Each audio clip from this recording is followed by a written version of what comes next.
Good afternoon or good evening, and welcome to today's webinar. I'm Brian O'Leary, Executive Director of the Book Industry Study Group, and I'm pleased to be able to welcome Amy Webb, Andy Hunter, and Andrew Weinstein to today's webinar, Lessons Drawn from Publishing Entrepreneurs, Taking Risks, Experimenting, and Developing Business as You Innovate. This is actually the third in a series of webinars that we're doing that are essentially a virtual annual meeting of members. We had to postpone our meeting from April to September, and then with the ongoing pandemic to move it online. You'll see several sessions over the next 3 weeks, particularly real-time reporting and bigger data on August 11th, session on sustainable publishing and where we need to go on August 18th, and the BISG annual awards celebration, as well as a keynote conversation with Barnes & Noble CEO James Daunt on September 11th. All of this is brought to the community without charge, courtesy of the support of our member company Bowker, which has been very helpful over the years in keeping BISG in its considerations for annual sponsorship. Today, we're fortunate, as I said, to have Andy Hunter, Amy Webb, and Andrew Weinstein. Amy, as you may know, is one of America's leading futurists. She's the founder of the Future Today Institute and publishes their annual trend report. She's been named by Forbes as one of the 5 women changing the world. She's been a visiting Neiman Fellow at Harvard University and has taught classes on future forecasting at Columbia University and at Stern. You can follow her on Twitter at Amy Webb. Amy, welcome. Thank you for joining us today, and I really look forward to this conversation. Thank you. I'm looking forward to this conversation too. Hello, everybody. I'm Amy Webb. It's nice to see you. I want to introduce Andy and Andrew, and let me start with Andy first. So Andy is the CEO of Bookshop. It's an online bookstore that recently launched. That has a mission to financially support local independent bookstores. And he's also a multi-hyphenate publisher and somebody who does a lot within the industry. So publisher of Catapult, Counterpoint Press, and Soft Skull Press. He's also the publisher and co-creator of Literary Hub, which I'm sure you know is a daily literary website that highlights the best in what's new, contemporary fiction, nonfiction, criticism, and the like. And he also co-founded and is the chairman of the Electric Literature. Andrew Weinstein is the vice president of content acquisition and strategy at Scribd, which, as you know, is a 21st century content and technology company that is changing how all of us read. Andrew leads publisher strategy and licensing negotiations and is working on building a very diverse library of content available with a single reading subscription service. Before that, he founded a company that created and built and sold ebook technology. He's worked in strategy and content and contract negotiation and has a history in ed tech. So welcome, Andrew. Welcome, Andy. I want to first start by asking you where you both are in the world, if you're willing to say. Go ahead, Andy. I'm in Williamsburg, Brooklyn, where I've been quarantining with my family in a 450 square foot apartment for the past 5 months. And yeah, it's a little tight, but it's home. And it's the operations headquarters of bookshop.org. Andrew, where are you? I'm in northern Westchester. I am currently in the dark operating on a generator. Was one of the 2.5 million that, you know, the hurricane seemed to strike harder than Florida, even though we got no warning of it. Waiting for my power to come back on. Oh my gosh. All right. Well, I have power. I'm in Baltimore today. Normally, I spend a lot of my time in New York, where my office and my team are, and my rain shoes, unfortunately. But I also spend part of my time in Baltimore, so that's where I am. So I just thought, I know that everybody's feeling anxious about what's next. Probably the question that I get asked more than every question is, what is the new normal? I don't have an answer to that question. There's too many variables, there's too much data, so the math doesn't work out. But I think we can have a conversation about what's happening and what could be next, because we can't predict the future, but we can reduce uncertainty. So I actually want to start with Andy. So I was at, and you and I were just talking about this, and I've already forgotten, winter seminar, winter meeting, Winter Institute. Okay, so maybe a year and a half ago, I was at Winter Institute. I was keynoting, talking about the future of publishing. And I just remember thinking, why don't local booksellers have better tools? Like I couldn't get my head around why they wouldn't make it simple to sell books online. Yes, it's useful to come into a store, but we also live in a situation where more and more commerce is happening online. And that led you and I to talking about Bookshop, which I didn't realize, but literally just launched. Can you tell everybody more about what you've built and why you've built it? Yeah, for sure. I mean, it's ironic because the same Winter Institute that you spoke at, I think, is where I had my first conversation that led to creating Bookshop, where I was talking to Christine, who runs Word Bookstore in Brooklyn and Jersey City, and she's on the board of directors of the American Bookseller Association, and she was like, could you help us with our e-commerce stuff and our strategy for IndieBound, which was their platform for driving people to independent bookstores online. And it started a thought process that led to creating Bookshop and launching Bookshop about 2 years later. And you know, the need for Bookshop, I think it's really twofold. First of all, there are some great bookstores that sell books online very successfully. There's about 25 stores that sell over 6 figures that do really well. Most of them are big urban stores like Politics and Prose or The Strand or Powell's. And then there's about maybe 200 stores that have pretty good websites and do a decent amount of business online and know what they're doing and are able to serve their customers well. And then but when you think about how many bookstores there are in the country, just members of ABA alone, there's over 2,000. So that leaves probably 80% without a decent e-commerce strategy in a world where Amazon has grown from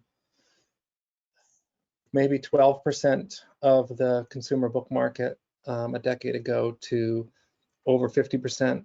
In just 2015 to 2019, they grew from 37% of consumer sales as tracked by BookScan to 52%. And e-commerce, as you mentioned, is going up sometimes 14, 15% year over year as a portion of consumer activity. So everybody's buying more books online, and they're not buying them from independent bookstores. Those sales are basically going to Amazon. Sales from independent bookstores, I think, have dropped from like $16 billion to something like $9 billion in the past 10 years. And who has hoovered up that extra $7 billion? I think it's Amazon. And part of the reason that they did that is because independent bookstores weren't well equipped to compete with Amazon for a number of reasons. It's expensive, it takes time. You have to have a great inventory to compete with Amazon. You got to get people books fast. You know, consumers are used to a real ease and speed of convenience and have zero frustration tolerance, and all these things that really set expectations that are hard for very small stores to meet. And then can I interrupt you for a second, because and Andrew, you should come in too if you have something to add here, but I kind of disagree, right? Yes, on the logistics side of things, Amazon had figured out pretty early on how to manage a large inventory and getting products out to people quickly. But we're currently seeing sort of an analog in the world of streaming. You know, last week, the week before, HBO became HBO Max, and it suddenly went from a platform where you knew if you were a subscriber that the limited content was overwhelmingly exceptional content because it had been highly curated. Now, when you get to that menu screen, it's overwhelming and there's no curation. So isn't that sort of, to me, that was always the promise of independent bookstores was, I'm not going to be totally overwhelmed. And if I actually talk to a human about what my interests are, they're going to point me to a wonderful new genre or a new series or, you know, a new book that's going to change things. I mean, to me, it seemed like it was just an addressable, like the logistics was just an addressable problem. Am I getting something wrong here? Well, I think what you're describing is exactly what makes independent bookstores so wonderful and what has helped them thrive over the past 10 years and makes their physical real world customers so attached to them. I mean, all of that curation and the talking to a bookseller, and that's also what allows authors to make grassroots careers and brings reading to all their communities and all the great things that bookstores do. But you know, that doesn't necessarily mean that a bookstore with 4 employees that has 2% margins every year can afford to build an e-commerce website that is competitive with Amazon. You know, it's really tough. And so Bookshop is just a way to. You just launched, right? You launched in January. Yeah. We launched on January 28th, and it takes a half an hour to set up a shop on Bookshop, and it doesn't cost anything, and you can immediately start selling your books to your customers. And we send those orders to Ingram, which is the biggest wholesaler in the US, and they package the books and send them directly to the customer. And so we're competitive with Amazon in inventory and shipping times, which is amazing. And it also is perfect for a pandemic, which nobody could have predicted. But when stores were unable to open, when they were unable to send their staff in because of health concerns, they could still sell books to their customers using Bookshop because they don't actually have to touch a book to fulfill that order. So we saw our number of stores go from 250 in the beginning of March to over 860 stores now that are using our platform to support themselves and sell to their customers despite the pandemic. So you're kind of on the other side of this, Andrew, which is Scribd has a significant library of content, right? Gosh, there's just so much to unpack there. Now that we just smack talked, having a lot of content. Yeah, so first of all, I worked at Ingram for a decade. Winter Institute brings back fond memories. You know, so I'm still envisioning some of the seminars that I went to and got to sit in on there. And just on your last point, I think Ingram provides an incredible service about democratizing, you know, fast, efficient delivery of a wide range of titles. Going back to where you started your challenge, Amy, you know, around, you know, isn't it about curation? I mean, when you do have, so in a retail environment, absolutely, it's about curation. When there is friction about what am I going to spend money on next, and it's one thing. I think there's a lot of friction there. I think that there are all sorts of discovery issues because, you know, because of print on demand that Ingram pioneered, or ebooks that just and indie publisher service, indie author services that are out there that just makes the amount of book content just so vast. Its discovery is the name of the game, and whether there's this constant battle between algorithms and curation, right? And I can tell you, Scribd is a slave to both. You know, the curators, you know, at Scribd, you know, have their message, they have their schedules and their promotions and their campaigns. And then there are the algorithm guys that say, we know what these people want.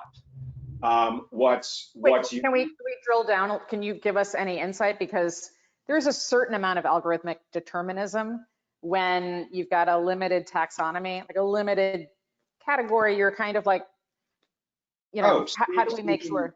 Yeah. Speaking candidly and slightly off the record at Scribd, our problem with our algorithms is that we narrow the number of titles that are being discovered based on popularity, and it feeds itself.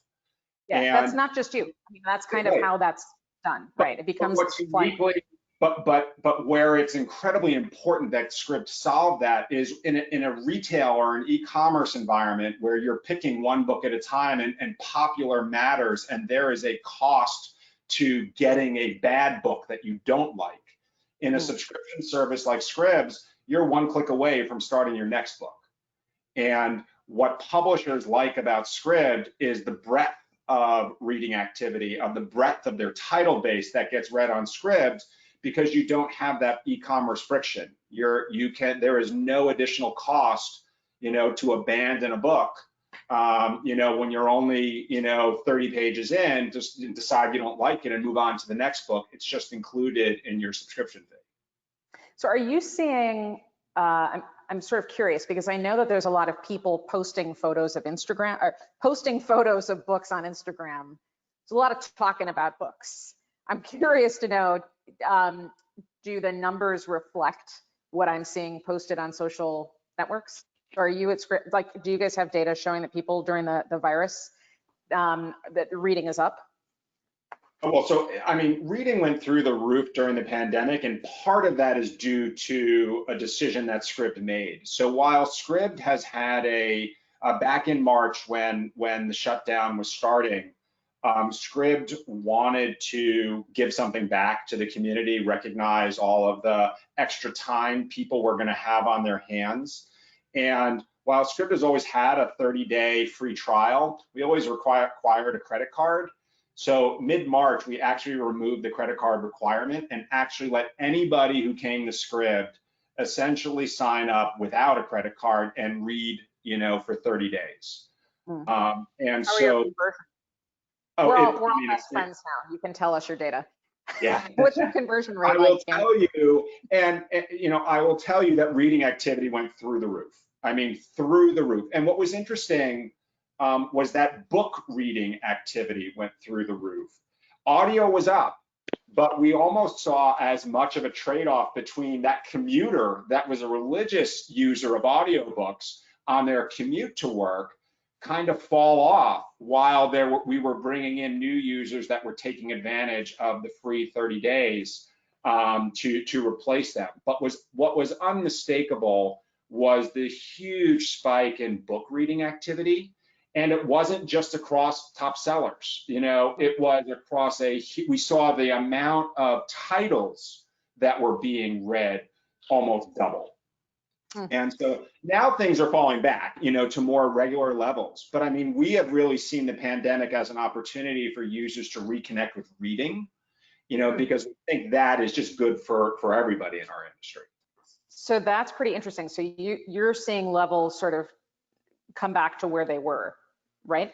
No, they're still elevated. I mean, we are still seeing growth. I mean, we've been very fortunate in that we've seen our subscriber growth continue to increase and our reading activity and the reading times on the site continue to increase. And if you were to take back that 30-day promotion, we would still be on an upward trajectory. It's just that, I mean, it was impressive, how much pent-up reading activity there really was, and users that are interested in reconnecting with reading, as a way to pass their time. And Andy, it's like you and I were chatting beforehand. It sounds like your numbers might be on track. You said that there's just a huge number of, I mean, you guys signed up a huge number of stores right after launch, right? You're powering a huge chunk of the independent community. And I would assume sales are high. Yeah. Sales are very high. June was our biggest month ever, and that was driven by mostly anti-racist books. We built Bookshop to be very social media friendly, and one of the things that we did was we made the bookstore recommendation lists be shareable. And so if somebody creates a great recommendation list of anti-racist reading lists, then they can be shared on social media, they can go viral on Facebook, they can drive a ton of sales. And we have had some Black-owned bookstores that have created anti-racist reading lists that were picked up and shared on Facebook enough to drive over $1 million in sales to that store. And that's really incredible. And it's especially incredible because they're fulfilled by Ingram and because we handle all the customer service, that store is able to meet that demand in a way that they couldn't possibly if they actually had to pay a wholesaler or a publisher to get all those books in their stores, receive 2,500 cartons of books, and then pack them in padded mailers and address them and send them back out to customers. It would take months to deal with that kind of ordering. But because of our model, we were able to create these viral lists and have those stores benefit and fulfill the customer orders as smoothly as we could, in a situation where we're dealing with unprecedented demand. So July sales have also been incredible. We've captured 2% of Amazon's total market share for books in just 5 months. I think we can quadruple from here. And we're also onboarding new affiliates all the time. We're taking on Amazon's affiliate network. We just started getting linked to by Town and Country. BuzzFeed has switched. Vox has chosen us as their official partner for their book club and their affiliate links. We're on the New York Times. It's just growing rapidly, and that's another way that we're expanding and growing our sales. So I'm curious, was your launch date always end of January, or did the virus, was there some amount of foresight in like, hey, we're going to push our launch up a couple months because we think there's something coming? Well, what I thought was coming. We're not going to know either way. You can take credit for anticipating. I thought that it was really, I thought it was an urgent situation because of Amazon's growth. Like I was like, if Amazon keeps growing at the level that they're growing, in 3 more years, it's going to be very difficult for a lot of these stores to survive. And so I thought there was an incredible urgency because I thought it would take 3 years for our platform to get traction. We were trying to launch in beta. I thought that maybe this holiday season would be the time where we really kind of made our debut and pushed. And I thought we'd have 6 months to launch with a minimum viable product and then ramp up. Instead, 5 weeks after we launched, the pandemic hit. We sold $50,000 worth of books in February. In March, we started selling $50,000 worth of books a day. In April, we were selling $150,000 worth of books a day. We had 5 employees. It was completely insane. It was a white-knuckled ride, and it still is a white-knuckled ride. Honestly, we're still scrambling. We've hired 18 laid off booksellers to help us with customer service. We're just scrambling to provide the level of service that our stores deserve, and a lot of our stores are relying on us right now to stay afloat, and so we're just doing everything we can to meet the demand. But I do think that it's a huge shift, and it's a great thing because it's supporting local businesses. It's supporting mom and pop brick and mortar bookstores that are really important to their downtowns and their communities. And unlike most startups, we're undisrupting an industry. We're taking an industry that had been being disrupted, and we're turning back time a little bit to allow these small businesses to maintain, because culturally there's something that we can't afford to lose. Bookstores are such an important part of community and an important part of like reading as a part of our culture that we can't afford to lose them. And so Bookshop is doing everything we can to maintain them. So my job is to model next order impacts. So use data to figure out where are their signals, where are their trends, how do those things collide, and what comes next. We are living through a dystopian scenario, right? We've all been locked in. We don't seem to have an end in sight. But I like to say that catastrophe can sometimes be a catalyst for positive change, which we're clearly seeing at both Bookshop and at Scribd. Now, my question is, where do we go from here? So I appreciate the work that and as an author, I've written a few books. So I appreciate the work that you're doing. I've also, for a long time, thought that, this industry, to me, seems like there's a lot of room for operational efficiencies, for just lots of different improvements, right? Without sacrificing the end product, which is the book, the content. So my question to both of you is, where is there still room for improvement, do you think? You've obviously both improved the ecosystem, but where else is there some room? And might that be an opportunity for somebody who is here with us right now to leverage that opportunity for positive change and grow that into some new business that continues to build out the value network in the ecosystem? So Andrew, maybe put you on the spot and ask you first. Yeah, so I've been in publishing for 20 years, just the last 7 at Scribd. If there were a common thread to kind of what I've been working on, it's new business models and new ways for publishers to reach the market. And what it started with helping authors self-publish, it moved to print on demand, then to ebooks, then to other markets in ed tech, and then subscription.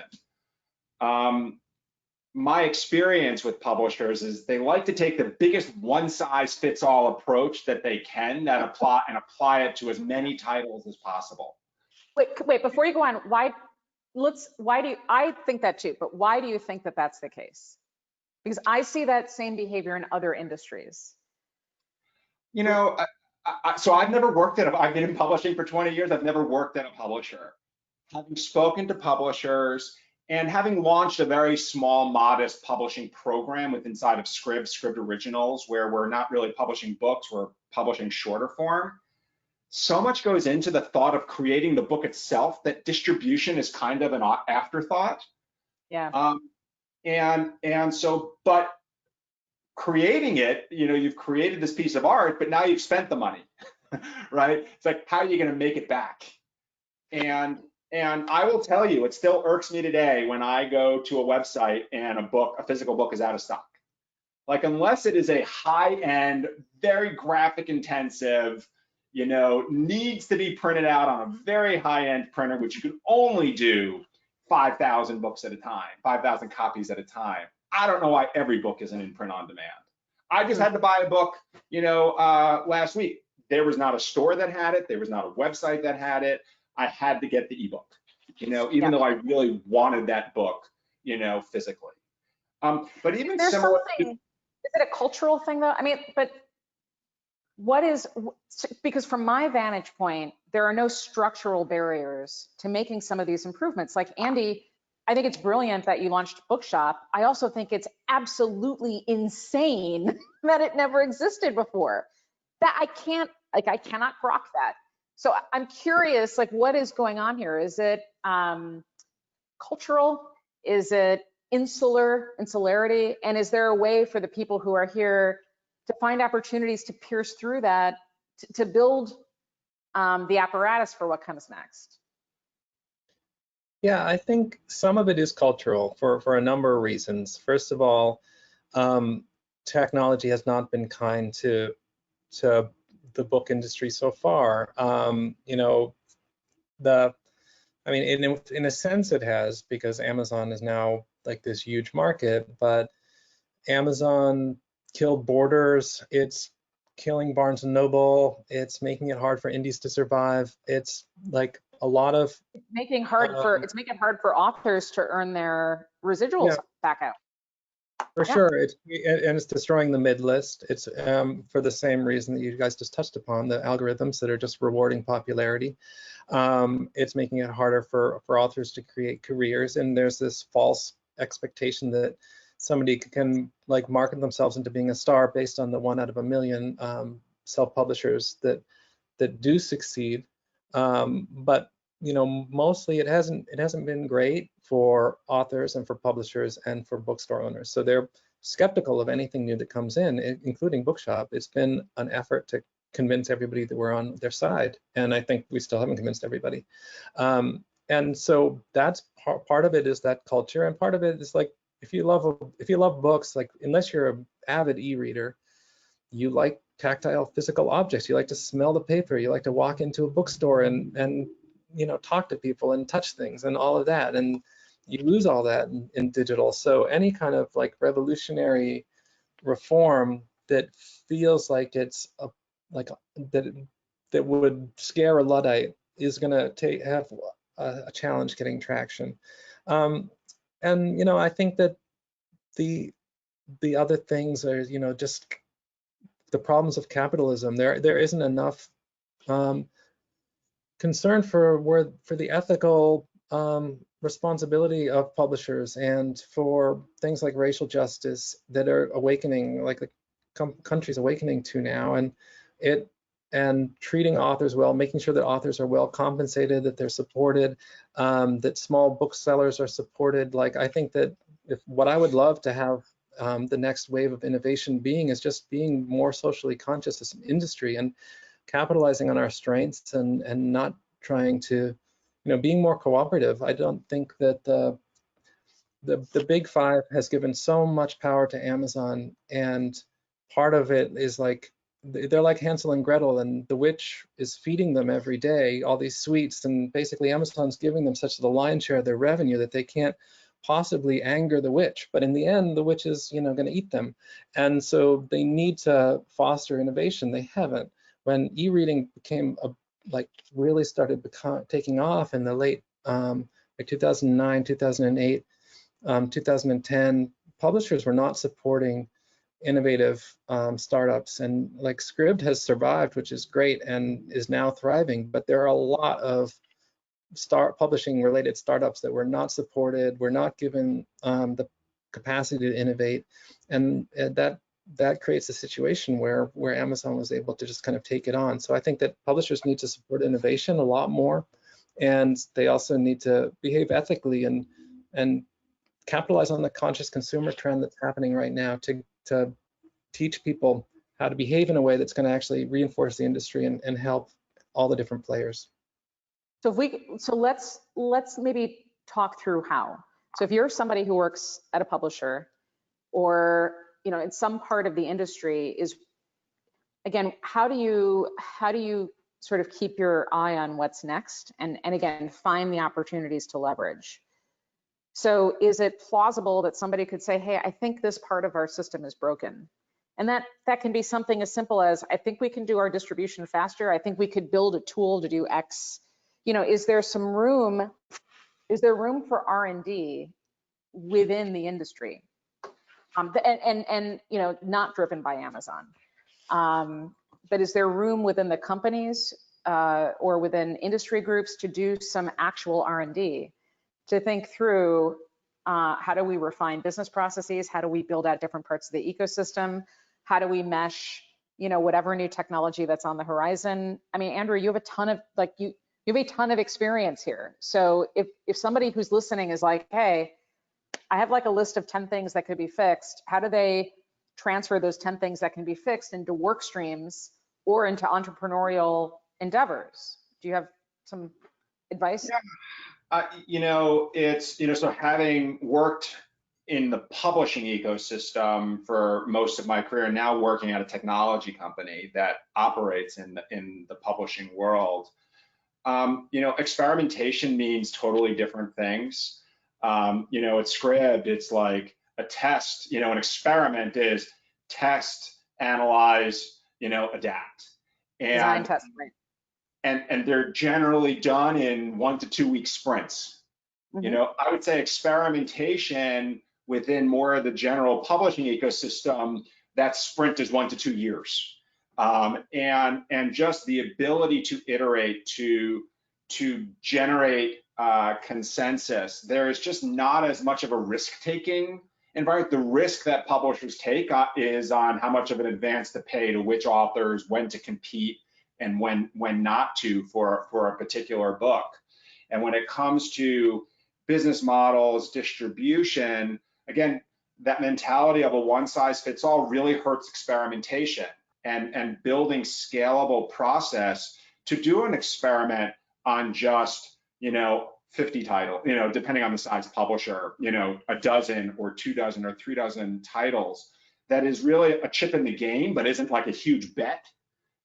Is, I have found in my experience, hard for publishers to do. They want to very quickly understand, is this going to work? Let me put all my titles into it and let me move on to the rest of my day.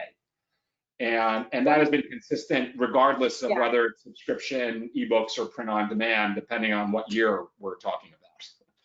I wonder if it's structural. So my publisher, almost all of my books have been with Public Affairs, who I'm very happy with. I basically write books now because my editor, John Mahaney, is like Yoda. And I just feel like every time I write, I'm going to learn a whole lot. And so that's why I do it. But with the last book that I wrote, which was about artificial intelligence, the book was done and I was like, hey, let's experiment. We got nothing to lose. I will build a chat bot. What if the audio version of the book was interactive and you could actually have a conversation with me at points? You could stop in the middle of the audio file and ask a question, and there was a chat bot that had been trained to have that conversation with you. We'll build it. If it's not good, no big deal. We'll take it offline. I had 1,000 ideas, right? And everybody at Public Affairs was very supportive and enthusiastic. But there's no apparatus. So there was no, even if I was going to do it all on my own, there was no way to integrate my prototyping with the system within Hachette. And that to me seems, and whatever, maybe a bunch of these experiments would have led nowhere. Maybe they would have become new business models, new areas for revenue. And it seems like if there was this apparatus in place to do more experimentation, or in the middle of this COVID crisis, everybody's book tours got canceled. Seems like there would have been an interesting subscription model at the different publishers. I could belong to one of the publishers and, just like you belong to, and get more value. But again, everybody's interested in ideas, but there's no apparatus to do anything with them. Andy, you were going to say something? Yeah, well, I think you're absolutely right. And I think that oftentimes that kind of innovation has to happen outside of big companies. That, even huge corporations have incubator type of things set up inside of them, and they don't usually produce the same kind of results that scrappy little startups do. I wish that Penguin Random House and Hachette and big publishers would, return startups calls and try to foster independent innovation and work with them. And I think that there's a lot of promising things could happen that way. But they're playing by really old playbooks, and they'll play by the old playbooks like long after they stop resulting in the same returns. And the risk taking and quickly iterating is really key. Like you have to. Bookshop was such a risk. So many people thought it had no chance, and there's no way you can compete with Amazon. First of all, the fact that I was going to put exactly how many dollars we'd raised on the top of the website on every single page was considered like insane, because it was going to say $300 and everybody would like laugh at us. And all of these things, like we just took a ton of risks, and having Andy, an environment. What was your decision criteria? How did you decide to go from idea to this is going to be risky, but we're going to do it anyways? Well, I knew that people need to feel good about themselves when they're buying a book on Bookshop, and seeing their $5 that they just contributed increase that amount was going to be meaningful to people. It was going to give them a little bit of endorphin rush. It was going to make them feel good, and every time somebody feels good about something that they did, they're more likely to do it again.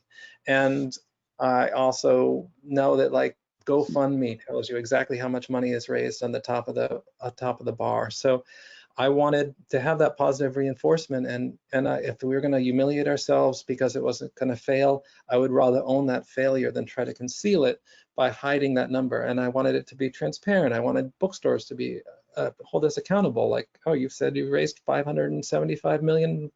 Right now we're at $5,750,000. I want them to be like, where's that money?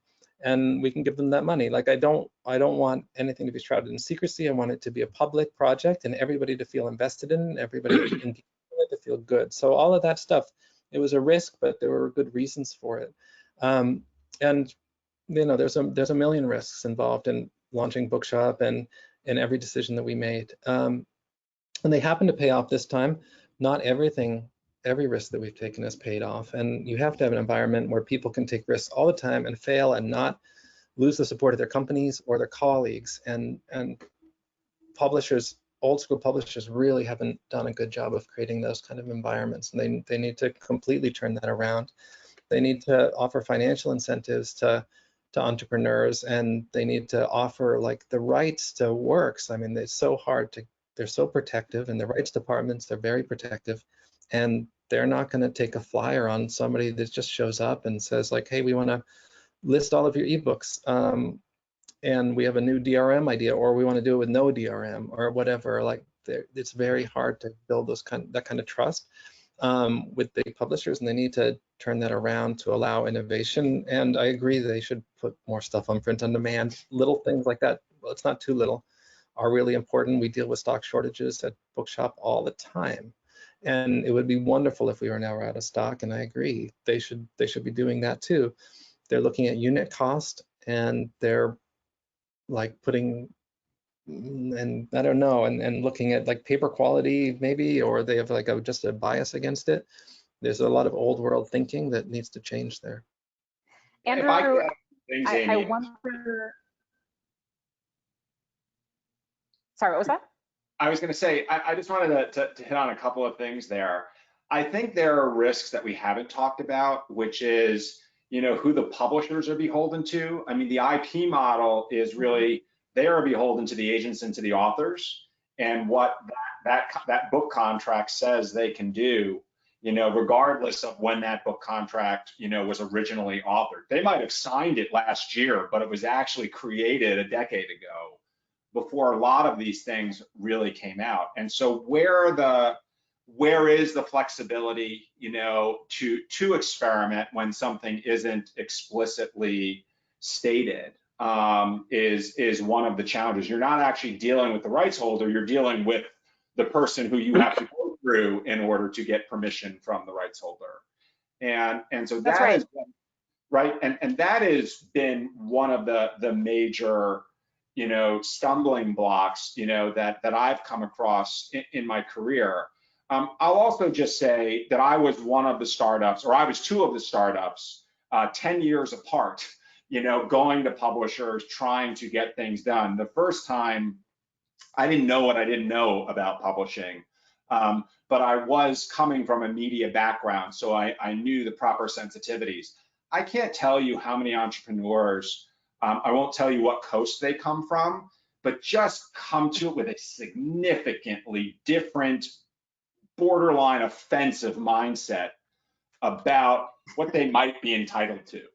I can't tell you how many prototypes that I have seen that have been a complete violation of copyright. That these entrepreneurs want to walk into the publisher and demonstrate it to them, and I'm like, you're going to get shot if you go and show them, what their biggest author's book looks like with some enhancements on it if you didn't ask them for permission to do it in the first place. Right. And so there this is this issue of IP is an interesting one. Yeah, I was going to say the issue of IP is interesting because if you look at the way that IP is treated in other industries, it's very different. In some ways, my observation of the book industry is that the IP is much more precious, more delicate, and also less flexible. There's less flexible thinking. But I think you hit the nail right on the head, Andrew. There's this apparatus in place. It's not just the publishers. You've got authors, you've got agents. It's a lot of people. You've got publicists. There's all these different people in the mix who are used to doing things in a very particular way. And you also have a very dominant player that tries to exploit rights, where they well, I'm not going to comment on lawsuits that have occurred, but when you have a dominant player that tries to take liberties, it makes it harder for the startups that are, where their hearts are in the right place, but just are less aware of what they're actually doing. I do empathize with the publishers, with the amount of directions that they are hit with rights issues. But unless they want one dominant player to remain the dominant player for the foreseeable future, they do need to figure out, a way to vet, various opportunities or to generate them internally rather than creating that incubator that Andy was talking about. So it's not coming from outside, it's actually an internally developed idea, which may make the risk to the author and the agent seem less, even though it might be more of a financial risk for the publisher itself. But the sheer amount of time that is wasted, listening to startups just to say no, there might be something there. Yeah, I think so. And it makes me think that maybe there's a list. So in the movie community, there's the blacklist of all the scripts that don't get made. I wonder if there's a corollary there for all the startup ideas that never go anywhere for the industry that maybe somebody wants to dance on and pilot. So I just want to sort of logistics note, we are having some network difficulties. So if you feel like it's just on your end, it seems to be network wide and we're all experiencing some of the same difficulties. So just hang in there. If things start to drop, you can turn off the video feed for us. You'll still get the audio and hear everything that we're saying. Brian, are there any questions that have come through yet that you'd like for us to address? Yeah, we have a few questions that maybe people would like to consider. Andrew, going way back, are you willing to say what share of the folks who took the 30-day free trial converted? Less than our regular conversion rate. So we have a so most of our traffic that we get to Scribd, or most of our subscribers, come from organic traffic. I would say the spike in traffic that we saw converted at a slightly lower rate than our normal organic traffic. So some people did just take advantage of the 30 days free and not having to enter a credit card. But we ended up with, I mean, we had the largest number of people in trials, and it was one of our largest new subscriber months that we've ever had. Great. Andy, at Bookshop, Kathy Sandler's just asking it, is Ingram using USPS for fulfillment of some of your orders, and have you encountered slowdowns as a result? Yes, one of the reasons we had to hire 18 laid off booksellers to handle our customer service issues is because of the USPS slowdown. It's a big problem. I'm happy that Congress is taking it up and that there have been some advocates recently, because it scares me to death. It gives, it hurts every small business that relies on the mail and decent shipping rates. The next, like FedEx and UPS, are 3 times as expensive. So in order to positively compete with Amazon, we need to have the USPS be strong. It's really it's such a fundamental part of commerce in the United States that it's amazing that it's being undermined right now in the middle of a pandemic when people are homebound and relying on deliveries. It's just astounding. And I think that the more consumer awareness of the issue, the more pressure that's put on the government to change and to get the Postmaster General out and fix these issues. We all need to be doing our part. We're going to start putting that information about the USPS in our customer emails to let them know that their shipment might be delayed. We're going to point them to petitions. We're going to share news articles with our customer base because we want to put the most pressure we can to revitalize the USPS. They're an incredible service, and it kills me that they're being undermined right now. Amy, we have a question from Angela Boll, who runs the Independent Book Publishers Association based in LA. But she's wondering about the relatively low pay levels that book publishing is, particularly book publishers themselves, have historically paid. Do you think that might be affecting our ability to innovate or ability to attract people who would innovate? That's a really good question. And again, I work across many different industries, so I think I've heard that question from lots of different industries, including the tech industry. Competitive fees are always going to be a challenge. However, if you are offering, if you're paying decent enough rates to people and salaries, but what you're offering is the ability to drive the future. You are going to attract talent if part of the job that they're being offered is one that will help shape the course of the future. And they can see that they'll have the ability to work on new products. I mean, Andrew, I have to think that at the beginning, that's kind of how Scribd got built, because that's everybody's origin story, right? We don't have a ton to pay you, but this is a chance to hop on board because we are going to build something that's going to shape the future. And you're not going to get everybody who wanted to go work at AWS and Facebook because there's free bacon on the buffet. I guess not anymore, but at one point there was. You're not going to attract those people, but you don't want those people. You want the people who are driven by their passion and excitement for books and for storytelling and for learning and for not destroying what makes book publishing, but at the same time, advances it into the future. That is, by the way, how Amazon got its first employees, right? Because way back when, they had a hope and a dream and an idea to, where could we cause disruption?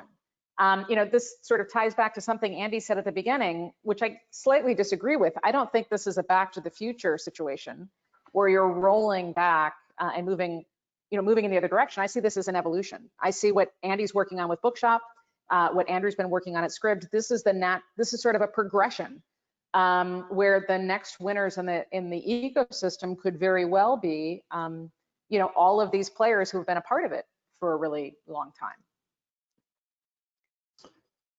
Yeah, I hope so. It's about using digital tools to reinforce what we actually value about the industry. And Like, I think that we have to worry about like how are authors getting paid. Like if I was at Scribd, I would be very concerned about, you know, making sure that the financial model is equitable to authors and to publishers. We've seen like in the recording industry, something like Spotify, which gains huge market share, but actually undermines artists. So I think that there's a lot of, when I say undisrupting, I'm talking about maintaining what we value about the industry and not letting it be eroded by technology instead of reinforcing it with technology. And you know, what we value is the artistry, what books can mean to people, how they touch people, how they can build community, that people can have sustainable lives around books, whether they're working in publishing.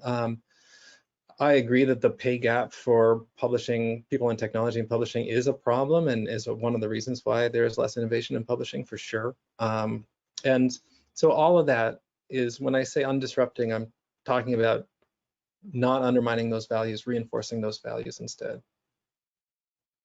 Amy, there's a question from Patricia Stockland, who is just asking about, you know, private equity has not really seen book publishing, which is relatively slow growth, relatively narrow margins, as a place where it wanted to put money. And just maybe for you and the panel, you know, what would you see as either the pros or the cons if publishers or entities within book publishing were more willing to take that kind of money for skunkworks projects or other? You know, is it a cultural change that we need to shift some of our thinking, or what other things are involved? So private equity is kind of an interesting area for a couple of reasons. First of all, I think industries are always surprised when private equity comes knocking. Optometry, which in most states in the United States does not allow you to do very much medicine. It's sort of an before everything got very specialized, your optometrist was the place that sold the glasses. And over time, the ophthalmologists are the ones who wound up doing surgery. If you were asking me, I would say a lot of what an optometrist does can be done by machines. So is this a profession that still needs to exist? And that is a place where private equity is currently investing heavily, which made me wonder, what am I missing here? What else is going on? And I think the folks in the private equity community are thinking we've got an aging population. We don't have enough people who can do the eye care, et cetera, et cetera, et cetera. Private equity is all over local journalism right now, and the media business in general, which again, you may look and say, why on earth would they? Warren Buffett has said that newspapers, he's divesting. Why is private equity coming in at this point? And again, when private equity sometimes comes knocking, sometimes that means there's an area for growth. Sometimes that means this is an industry that's dying, and we're going to try to get out the value of the parts while we can. As it relates to booksellers, there's a huge trade-off in accepting private equity funds if there's going to be no change in your business model. Like if you're already having a hard time investing, accepting outside investment like that is generally not the kind of thing that's going to ensure your success in the long term. It's usually not a good thing. Now, private equity comes knocking because you've got some killer idea, you've got the next killer app for books, then you know, it's worth thinking that through. Andy and Andrew, do you have any thoughts on private equity? You know, so Scribd started out being venture backed. I would say, you know, and so they're making big bets on growth, and it is really about, can you get to critical mass and traction, you know, very quickly. Private equity is looking for more predictable but slower growth types of things. I mean, I take a look at what KKR is doing right now and all of the assets that it's, you know, that it's accumulating, you know, within the publishing space, you know, on the publishing, well, on the audiobook side, recorded books, and on the channel side with the libraries. you know, that's interesting. They're surrounding things, you know, and at different points in time, you know, when publishers go up for sale, you know, there's usually one private equity player in the mix. So I do think it's a tough, it generates a lot of cash. You know, cash is good, but it is no one has quite figured out that high growth model, you know, or that, you know, if you have one bad season, you know what kind of happens from there. But you know, backlist is very attractive. You know, backlist, you know, reliable backlist. So I mean, there are reasons there, just not, you know, the venture stuff tends to get most of the headlines, right? And those tend to be higher growth, higher risk types of ventures. So I'm going to ask a totally off the wall question, because we're nearing, we're deep in the weeds, we're nearing the end. I always like to know, what is like, is there an app or a tool or a website or something that you've just professionally come across recently that you could share with everybody else? What are you using that's gotten you through working from home? Because we all are. Like, what's your go-to? I'm sure both of you have something. You know, to be honest with you, Annie, I've been working from home for 20 years. I will tell you, I live by my stand. Everything. I live by my for another hour, Andrew. You'll walk us through, tell us how to do this. I love my stand-up desk, that I can stand up the entire day. It keeps me more focused. I can move around while I'm thinking things through. And the other thing that has become a necessity, unfortunately, is my large screen monitors and now my glasses, which I am, you know, kicking and screaming. You should have a separate pair of computer glasses. Yeah. All right, so stand-up desk, enormous monitor, computer glasses. Andy, what's your working from home go-to that we can all learn from? Oh, I wish I had something. I mean, I'm sitting on a pillow. This help. No, I'm like the last person to ask. I'm relying on, like. What are you talking about? You built an amazing technological system to solve problems. Yes, but you know, I don't have that many. I mean, I use Stripe for payments. I'm in Stripe a lot. I'm sending ACHs with all my payments. I'm using G Suite. We're developed, you know, we have a Rails app, like, where there's all this technology involved, but none of it has been, like, none of it is like a secret or something really special. I think the key is having people that you trust on your team and giving them autonomy, so that they're able to, and not being strict about working hours.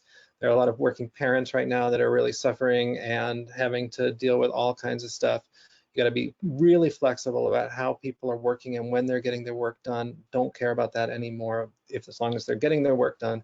Being supportive to people emotionally, because they're all anxious. They're all, you know, a lot of people are struggling with depression more than ever because of the national climate, but also because they're more isolated. So being understanding and humane of your employees. I guess those are, like, really, when you come down to it, my go-tos is like being very flexible with your employees, giving them autonomy that they need to be able to succeed in their jobs under these conditions, and being supportive and receptive to their needs, given, you know, all of the complications of the pandemic.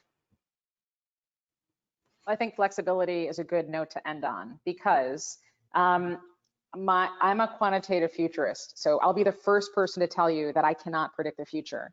And if it's mathematically impossible. Small data set, sure. Multivariate mess that is all of humanity, no. So that's fine. If I can't do it, you can't do it.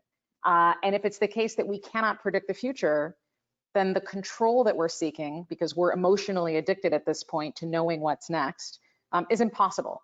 So all that leaves us left with is flexibility. We have to be much more willing to have a strong idea of what we want the vision of our future to be, but be totally flexible day to day, hour by hour, month by month in how we get to the places that we want to be, and to be kind to one another while we're trying to do that. Brian, I will hand it back over to you. Amy, thank you so much for moderating this and bringing such a lively tone to the entire conversation. Andy, thanks for sharing a small space in a 450 square foot apartment. And Andrew, thanks for braving generator woes. It's good to see you again and good to have you on. I hope we can do this again sometime soon. Amy, take care. And to our audience, thanks for joining us today. Take care. Thanks. Thanks, Bye-bye. everybody.